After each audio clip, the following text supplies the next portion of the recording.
আসসালামু আলাইকুম গাইস। আশা করি সবাই ভালো আছেন। আপনাদের দোয়ায় আমিও ভালো আছি। আজকে আমাদের এখানে সারাদিন বৃষ্টি হয়েছে। দেখেন কত পানি জমে গেছে আজকে এখানে। ওই দেখেন রাস্তাটা চলে গেছে, ওই যে ওই দেখেন যে রাস্তাটা দেখা যাচ্ছে, রাস্তাটা কিন্তু ওই যে বিল্ডিংয়ের সাথে ওইটা রাস্তা কিন্তু চলে গেছে। তো ওই মানে চলাচল করার খুব অসুবিধা হয়ে গেছে।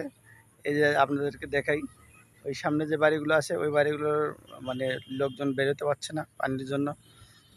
তো সবার জন্য দোয়া, আমাদের জন্য দোয়া করবেন, সবার জন্য দোয়া করবেন। তো আল্লাহ যেন কোনো আপদ বিপদ না দেয়, কারণ পানির মধ্যে কিন্তু বড় বড় সাপ আছে, ঠিক আছে? এইখানে অনেক বড় বড় সাপ থাকে। তো দোয়া করবেন যেন ওই পোকামাকড় যাতে আক্রমণ করতে না পারে। তো আজকে দেখেন এই যে এদিকে অনেক সুন্দর, কিন্তু এই জায়গাটা কিন্তু অনেক সুন্দর। এই যে সামনে একটা রাস্তা আছে এদিকে, হ্যাঁ। তো অনেক সুন্দর জায়গা। তা আপনারা আসবেন ঘুরতে, এখানে অনেক সুন্দর। ঠিক আছে, সবাই ভালো থাকবেন। আল্লাহ হাফেজ।